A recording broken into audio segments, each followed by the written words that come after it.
Hey there, it's Dr. Mary Barbera here for our 26th day in a row on live, all about trying to get the word out that my brand new book, Turn Autism Around, is coming out in 4 days on Tuesday. So if you are here, let me know in the comments. I'm going to wait for another minute and I'm going to pull in our other friends here and we will get going. Today we're going to discuss parent and professional collaboration. So we will get started in just a moment. Okay, we are live. This is Dr. Mary Barbera. We are here for our 26th day in a row. If you are joining us wherever you're watching, please in the comments, let me know where you're viewing from. If this is your first time seeing me, let me know that. If you've already pre-ordered my book at turnautismaround.com, let me know that. And today we are talking all about parent and professional collaboration. It is just 4 days on Tuesday. My book will come out into the world in hardback, on Audible with me reading it, and on Kindle. So if you've pre-ordered it, hopefully you will get it in your mailbox that day, or hopefully by the next day. Somebody in New Zealand and South Korea already got the book. Elizabeth is here, yay! And Nadia Sky is from Arizona, first time live, and already ordered the book. Excellent. All right, and let me check my other platform. We have another first timer, Elenia pre-ordered. Somebody from Texas, Alabama, and a few people pre-ordered. Somebody from Jamaica. I was in Jamaica at least one time, maybe twice. Loved it. Massachusetts, been there many times. I don't know if I've ever been to Alabama. I'm thinking no. I've definitely been to Texas. I've been really all over the world. For you first timers, I'll just give my little summary of how I got here.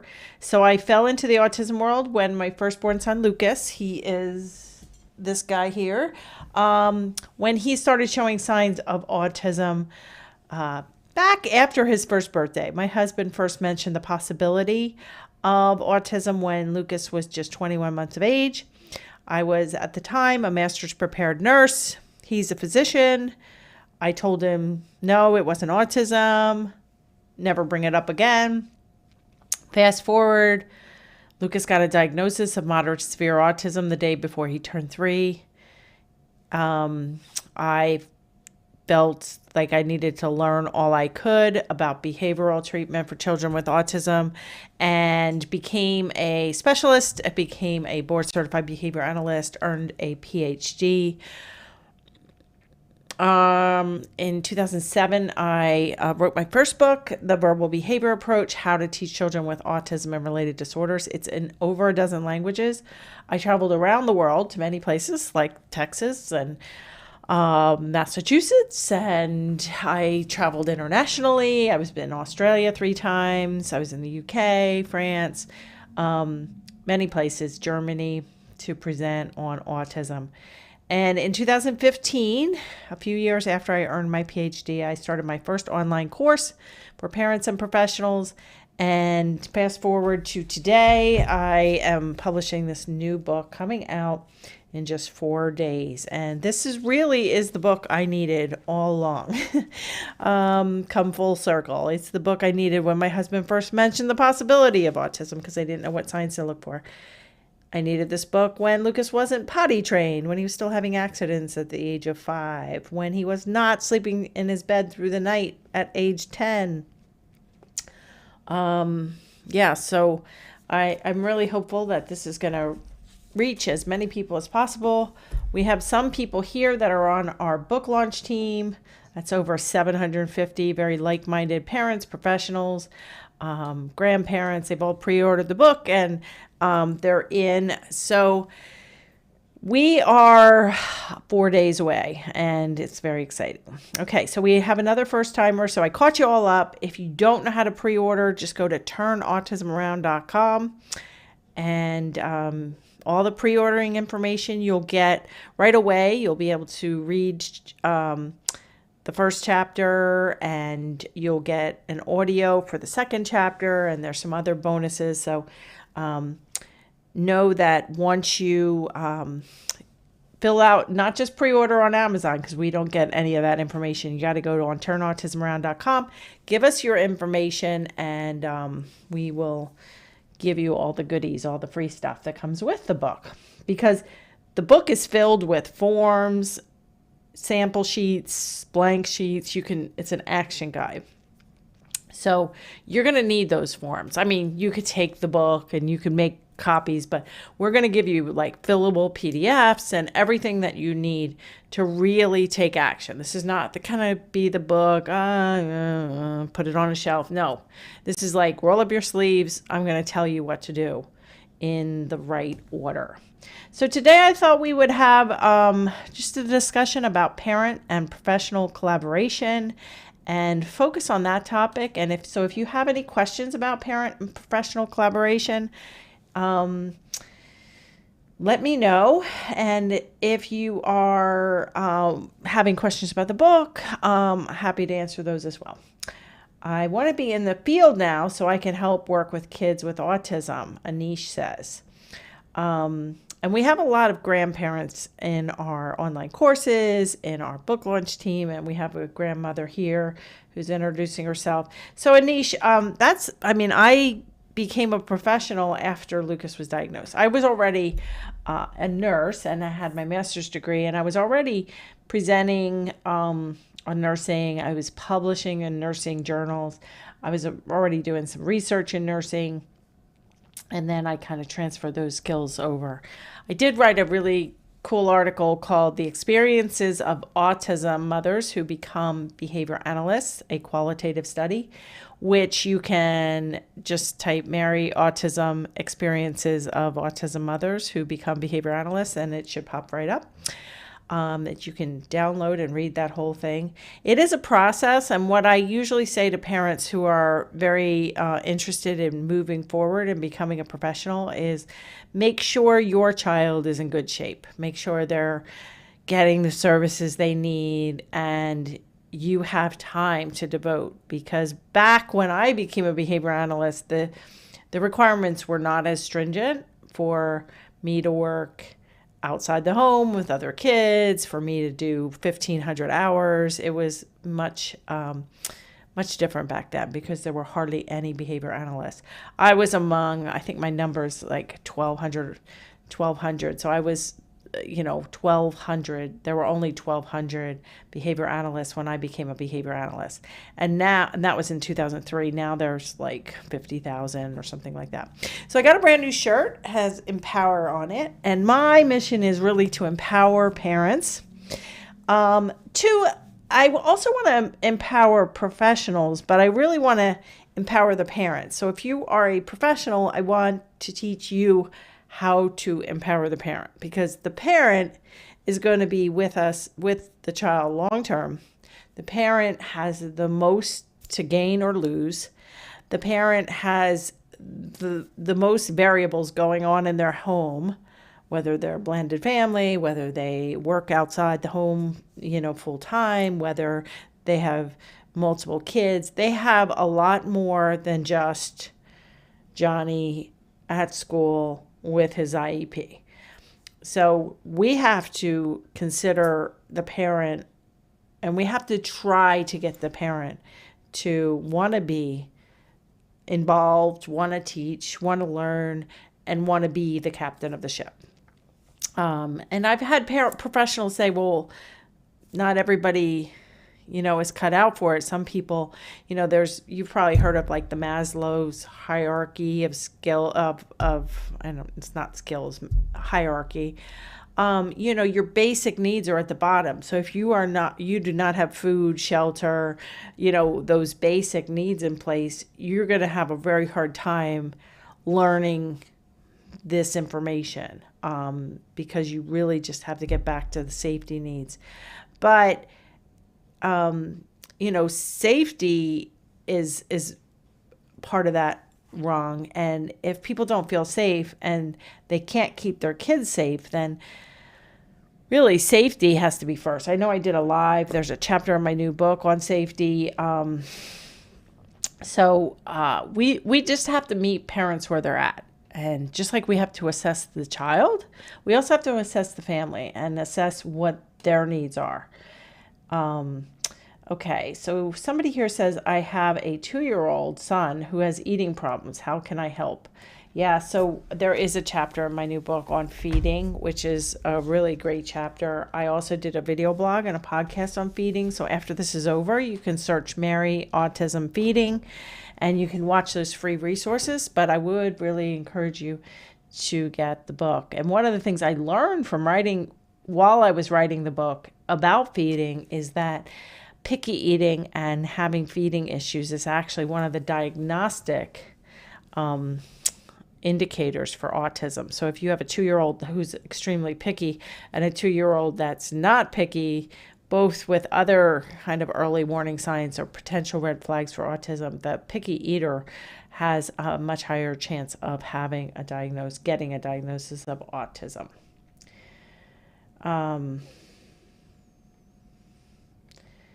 Okay, so let me just talk a little bit about parent and professional. I don't know how to pronounce his name. Corrale. Congratulations on your book. My son is in a center-based ABA and his therapists change every 3 months, and there are some behavior issues associated with every change. Do you think I can insist on changing? Do you think I can insist on changing therapists less often? What is the optimal time frame for therapists to switch in your point of, my son is 4 years old. And, okay, so let me answer that. And we have Anna on, who has been in my online course and community since the very beginning, I believe, or almost the beginning. So I'll touch on her issue or her question as well. So first of all, the switching of therapists. It is not ideal. Some of my son, Lucas's therapists were with him for 8 years, 4 years, 5 years. So does not have it. There's really, I think, no benefit to switching constantly. And even when I was in classrooms with Lucas, or when I was advocating for Lucas and in classrooms with other kids, and they'd be like, well, they can't have a one-to-one because we need all three aides to be rotating with this child for generalization. And I don't really buy that. I think one person has to really learn the child, learn the behavior plan, implement well, and then train a second person to be a backup. But everybody's got to just keep rotating through, or that's our policy to switch every 3 months. It leaves a little bit to be desired. I'm not saying it can't work. I'm just saying it's not ideal to have constant switches, especially if they don't have really good protocols in place. If they don't have really good instructional control. Like I used to say when I was in verbal behavior classrooms, I used to say these probe sheets and targets and the known box and the targets and the variable ratio schedule of reinforcement. If all of that is set up correctly and the child is compliant and there's no problem behaviors during teaching, then me not knowing the child well, not knowing his targets well, I should be able to go in there. But I am a seasoned ABA verbal behavior therapist. I should be able to go in there and I should be able to sit down and run his program. Unfortunately, not many situations are like that. And so but on the other hand, we are talking about parent-professional collaboration. You also, as a parent, can't go in there like a bull in a china shop and be demanding of anything, because you know what? They have a line of kids to get in here. And so you want to also pair yourself with reinforcement. You don't want to be overly demanding. You want to listen to them and, I can think of an example kind of in the marketing space. So now I run my online courses and community. I run Facebook ads. I have Google ads, and so, I have a media company that manages my ads, and we meet once a week. And after about 3 months, all of a sudden there was a new person there that was taking over for the older person, because that older person, not older, but more seasoned, was being promoted and going to other cases, other organizations within his company to manage their ads. So I was just like, oh God, now we're gonna have to start over. But it really wasn't a problem because we had our lead person still there. We still had one of the co-owners who was still on the case, and it was all outlined really well. So in some situations, I think it could work, and they might have a system where after 3 months with Johnny, then they become a lead therapist for 3 kids instead of working with Johnny. So, let them explain why all these changes. And sometimes the turnover is just so bad that they have a hard time keeping therapists. So those are just some of the considerations. But namely, you as a parent, you just need to make sure that you're not coming off as overly aggressive, that you are easy to work with, and that you are all on the same team to help your child reach his or her fullest potential. I think my book will really help you. If you haven't gotten it already, I would do that. Okay, Anna's here, and I haven't talked to Anna forever.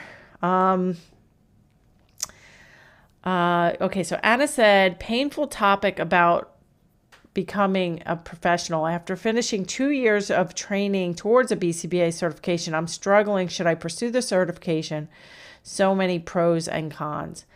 And Anna, I think after I get off here, which is going to probably be about 10 or 15 minutes, I think I'm going to go on our book launch team. And anybody on our book launch team, I'll hop on Zoom, and we can actually, if you're comfortable, you can come on Zoom and talk to me about that. But I think there are a lot of pros and a lot of, there's a lot of cons and a lot of issues, but I do think that you have it in you to help other kids. And I think you should do it. So right after I'm done with here, look in our book launch team for a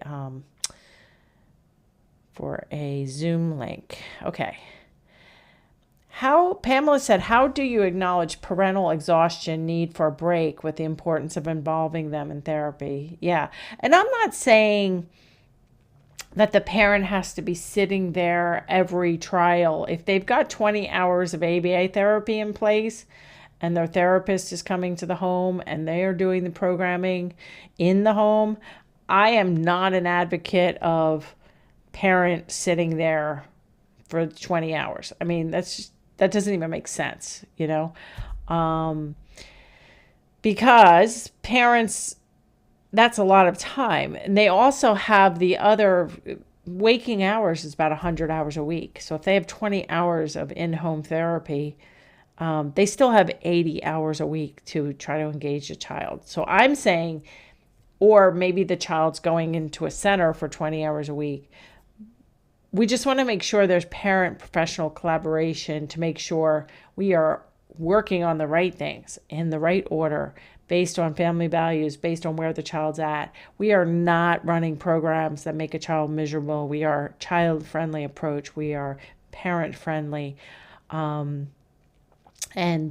making sure that the assessment is done, the plan is done, followed by the assessment, that everything is as positive as possible, and that we're using data, real data, not just from therapy time or school time, but data from the home to work on new skills, more important skills potentially. But that's a great question. How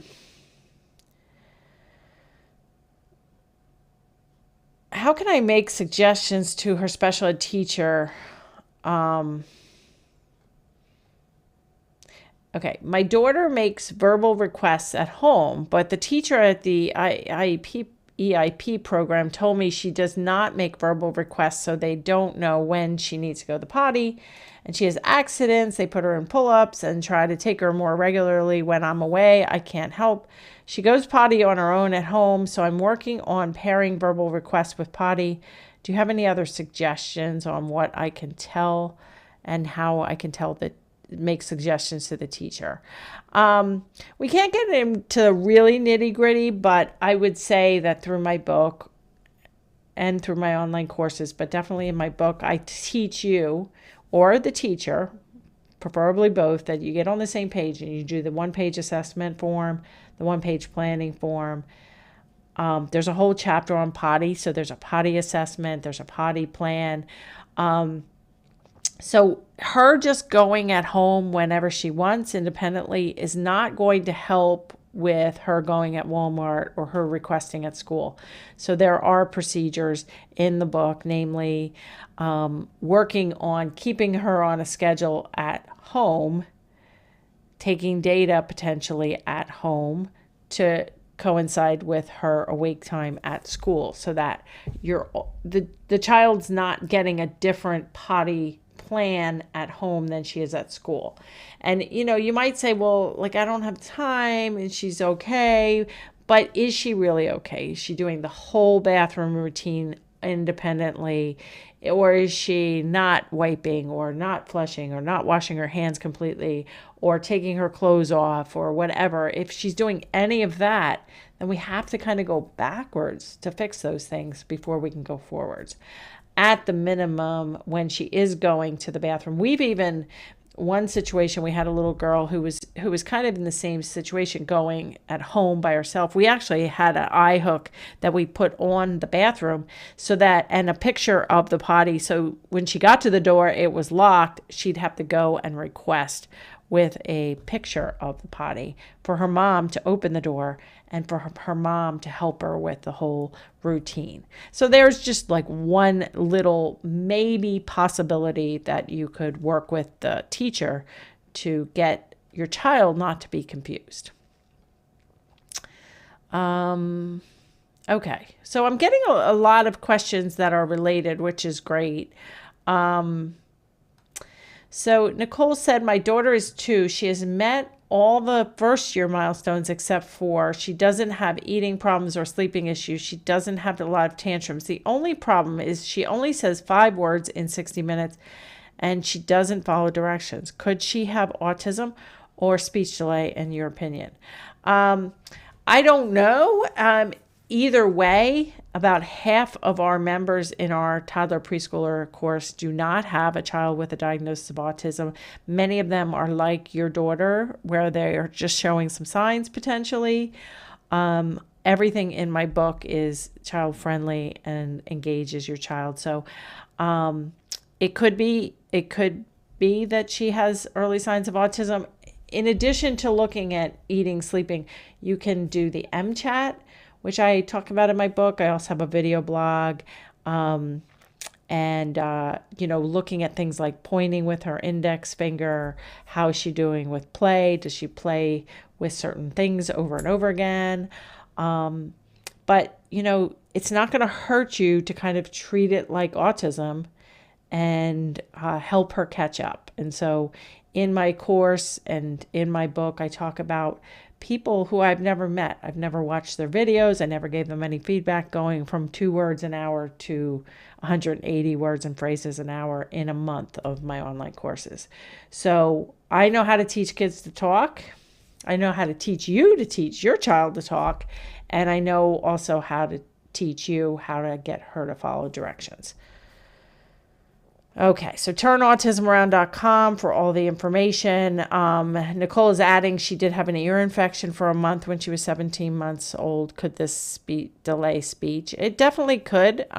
We do usually want to rule out hearing problems as part of an evaluation, But I would order the book, and one of actually the biggest video blog I have is called "Is It Speech Delay or Autism?" It has almost 1 million views. So after this is over, go ahead and search Mary Autism. Is it autism or speech delay? Link to the book, please. It is turnautismaround.com.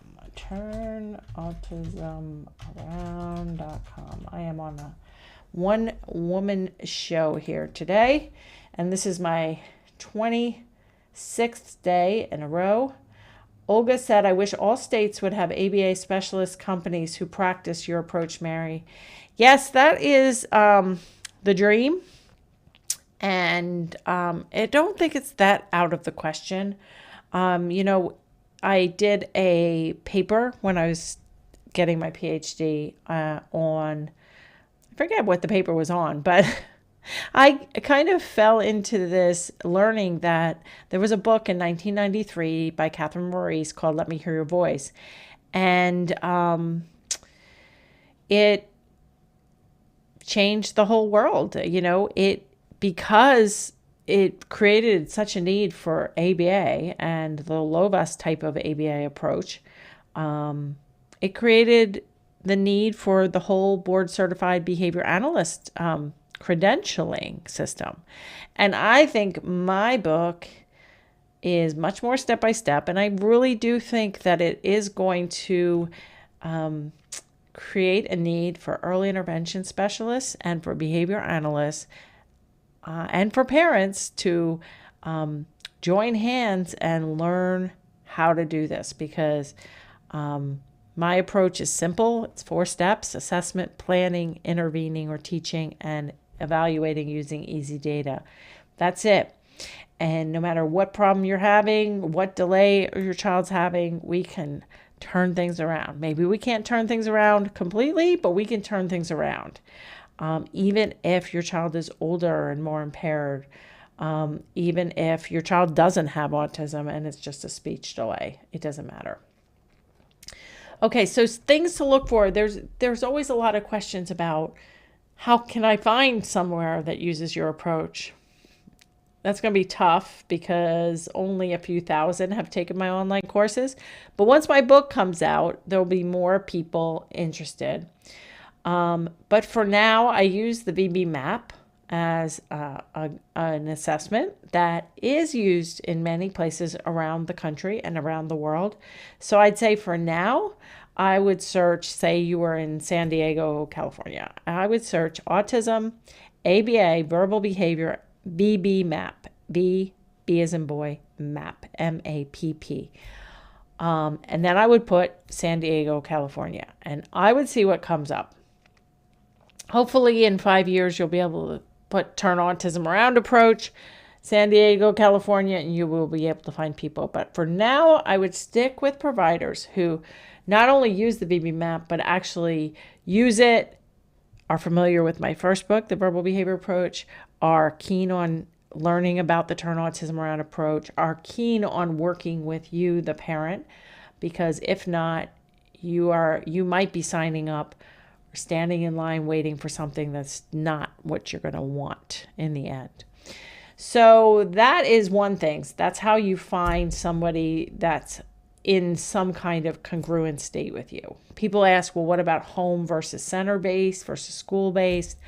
That really depends. I did do a video blog on the subject. I would say if it were me and I was home, I was a stay-at-home mom and I did not work outside the home, or I did some online stuff and I could do it around my child's schedule, I'd prefer home. That way it's individualized. They can see the home situation. I can see the therapist. I can see what they're doing. I can be more involved at home. Center-based, though, does have its advantages, especially for the professionals, because they don't have to drive from distances. There's more instructional control, and for some families with multiple siblings or parents who are really involved with working from home, sometimes the center base ends up being a better fit. So center-based or school. And then I've also had other questions like, what do you do? I want inclusion. They want to put my child in a special education classroom, or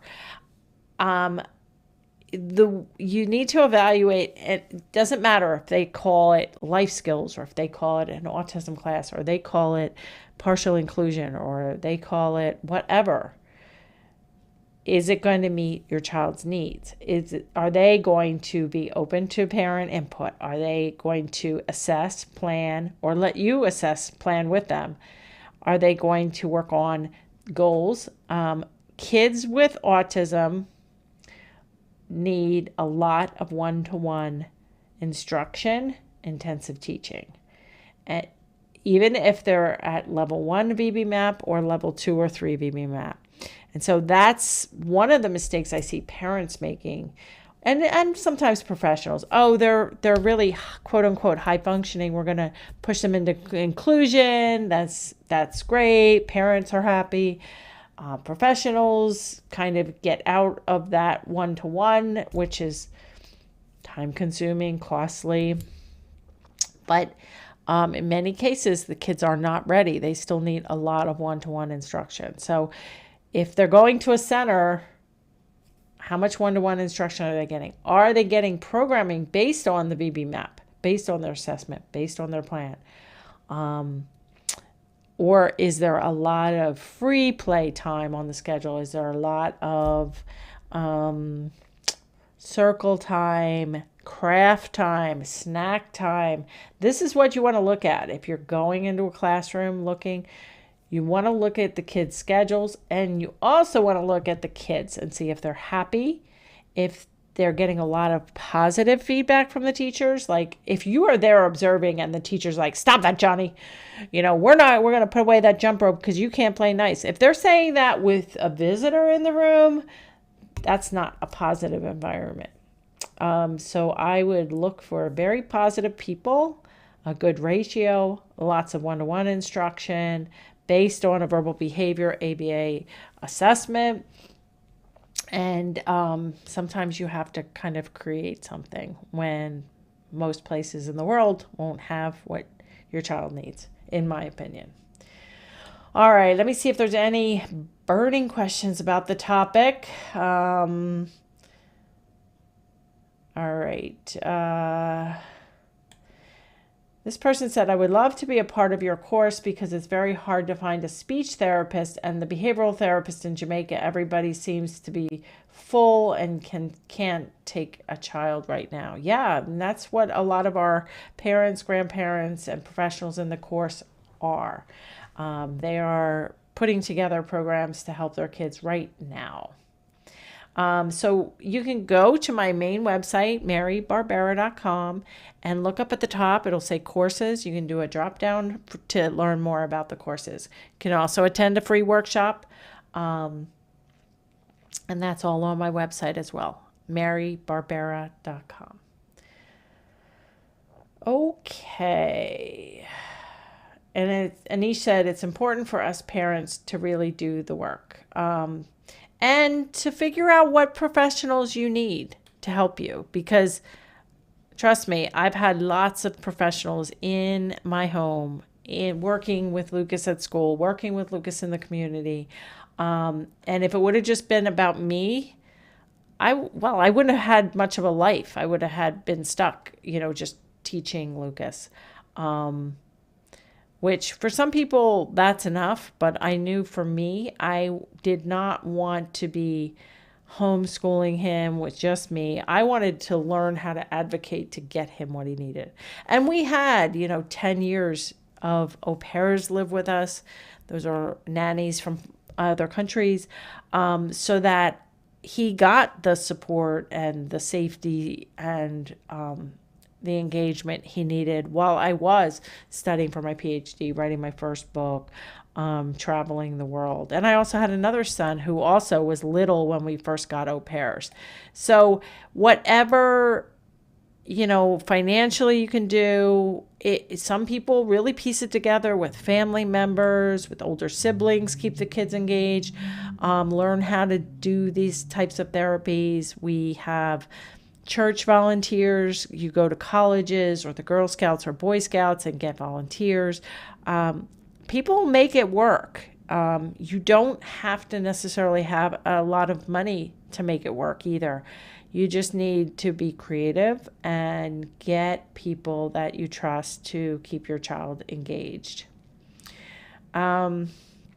This person said, do you recommend getting a functional medicine doctor? I did do a podcast, I think it's 80, marybarbera.com/80, with a functional medicine nutritionist.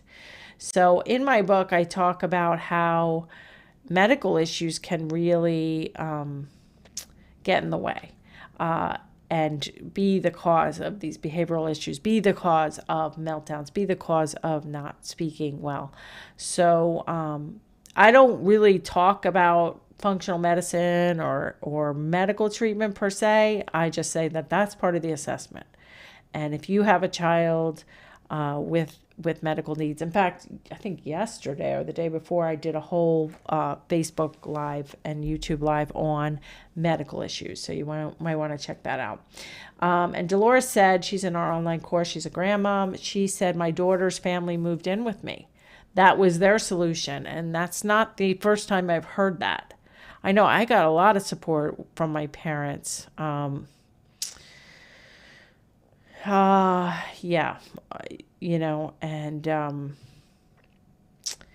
so, all right. I think those are the big things when looking at school versus home and looking at, what type of professionals. You want to look for people that are very positive, that are willing to collaborate, and that are doing assessments based on not just ABA, but also verbal behavior type of assessments like the BB map.